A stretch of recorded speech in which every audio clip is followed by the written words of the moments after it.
என் அன்பு மக்களுக்கு டிடியின் வணக்கங்கள். எல்லாரும் சூப்பர் ஹாப்பியாக நலமுடன் இருக்கீங்கன்னு நினைக்கிறேன்.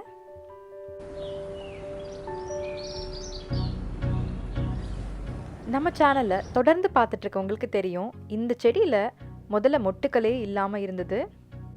அதுக்கப்புறம் ஒரு சிம்பிளான உரம் கொடுத்த பிறகு மொட்டுக்கள் வர ஆரம்பிச்சது. அப்போவும் 3-4 மொட்டுக்கள் தான் இருந்தது. ஆனால் இப்போ இந்த பூச்செடியில் நிறைய மொட்டுக்கள், நிறைய பூக்கள் சூப்பராக வந்துட்டுருக்கு. இந்த வெள்ளை கலர் பூக்கள் இருக்கிற செடியில் 30க்கும் மேற்பட்ட மொட்டுக்கள் வந்ததுனால அதே உரத்தை பூக்களும் மொட்டுக்களும் கம்மியாக இருக்கிற என்னுடைய இன்னொரு செடிக்கு பயன்படுத்தி பார்த்துட்டு ரிசல்ட் சொல்கிறேன் அப்படின்னு சொல்லியிருந்தேன் இல்லையா? அந்த ரிசல்ட்டோட அப்டேட் காமிக்கிறதுக்கு தான் இந்த பதிவு. இந்த செடியில் பாருங்கள் எவ்வளோ பூக்கள் பூத்துருச்சு அப்படின்னு. அது மட்டும் இல்லாமல் இந்த மாதிரி இருந்த பூச்செடி இப்போ பாருங்கள் செம்ம அழகு, அப்படியே பார்த்துட்டே இருக்கலாம் போல இருந்தது. மொத்தமாக இந்த செடிக்காக வாழைப்பழத்தில் தயாரித்த உரம் பூக்காமல் இருந்த செடியை பூக்க வச்சது. அதே மாதிரி இப்போ கொத்து கொத்தாக பூக்கிறதுக்கு பட்டர் மில்க், அதாவது மோரில் தயாரித்த உரம் சூப்பராக இப்படி கொத்து கொத்தாக பூக்க வச்சிட்ருக்கு. பார்த்தீங்களா? இப்போ அந்த ஒயிட் கலர் பூ மாதிரி இந்த சிவப்பு நிறத்து பூவும் நிறைய பூக்களும் மொட்டுக்களும் வச்சிருக்கு. இந்த வெள்ளை கலர் பூச்செடிக்கு வாரம் ஒரு முறை தான் அந்த உரம் கொடுத்தேன். ஆனால் இந்த சிவப்பு நிற பூச்செடிக்கு நான் 4 நாளைக்கு ஒரு முறை கொடுக்க ஆரம்பிச்சிட்டேன்.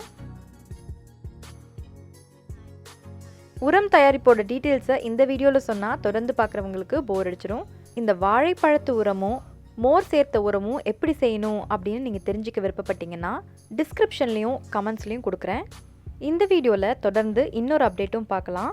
நத்தையும் இலையட்டையும் செடிகளை தாக்க ஆரம்பிச்சிருச்சு அப்படின்னா செடி எங்கே இருந்தது அப்படின்னு காணா போகிற அளவுக்கு மொத்தமாக சாப்பிட்ரும். என்னுடைய டாலியாஸ் பூச்செடிகளை தாக்கும் போது தான் அதை புரிஞ்சுக்கிட்டேன்.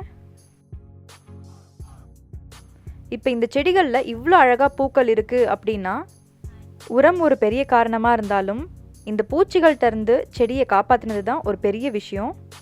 அந்த வகையில் சிம்பிளாக முட்டை தோல்களை இந்த செடியை சுற்றி போட்டிருக்கேன் பாருங்கள். இந்த முட்டை தோல்களை போட்டதுலேருந்து 2 நாளுக்கு ஒரு தடவை செக் பண்ணிகிட்டே இருந்தேன், உங்களுக்கு அப்டேட் காமிக்கணும் அப்படின்றதுக்காகவே. செடிகளை சுற்றி முட்டை தோல்களை போட்டால் இலை அட்டைகளும் நத்தைகளும் செடி பக்கத்தில் வராது அப்படின்னு கேள்விப்பட்டிருக்கேன். ஆனால் அதில் பெரிய நம்பிக்கை இல்லாதனால அதை ட்ரை பண்ணாமலே இருந்தேன். இப்போது என்னோடய 2 செடியை சுற்றியும் காமிச்சிட்ருக்கேன் பாருங்கள்.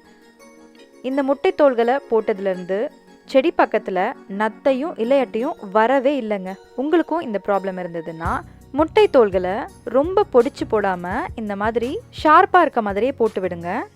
விதையிலேருந்து முளைச்சி வந்த சின்ன சின்ன செடிகளை அணில், பறவை, பூச்சிகள் அப்படின்னு எதுக்கிட்ட இருந்து காப்பாற்றினாலும் சரி, இதுக்கு ஆல்ரெடி சூப்பர் ஐடியா ஒன்று போட்டிருக்கேன், அதையும் செக் பண்ணிக்கோங்க. உங்கள் வீட்டில் இருக்க பூச்செடிகளுக்கும் இந்த சிம்பிளான உரத்தையும் முட்டை தோல்களையும் பயன்படுத்திட்டு எப்படி இருக்குன்னு சொல்லுங்கள். எனக்கு ஒர்க் அவுட் ஆகிற ஐடியாவை டிடிஸ் ஆர்கானிக் வீட்டு தோட்டம் சேனல் மூலமாக உங்கள் எல்லாருக்கூடையும் ஷேர் பண்ணிக்கிறேன். அதெல்லாம் போட்டதும் பார்க்க சப்ஸ்கிரைப் செஞ்சு நோட்டிஃபிகேஷன் பட்டனை கிளிக் பண்ணியிருக்கீங்களா அப்படின்னு பார்த்துக்கோங்க. ஒரு சின்ன ஹெல்ப், உங்களோட சோஷியல் மீடியா வாட்ஸ்அப்பில் இந்த வீடியோவை ஷேர் பண்ணிவிடுங்க. உங்கள் எல்லாருடைய சப்போர்ட்டுக்கும் மிக்க நன்றி.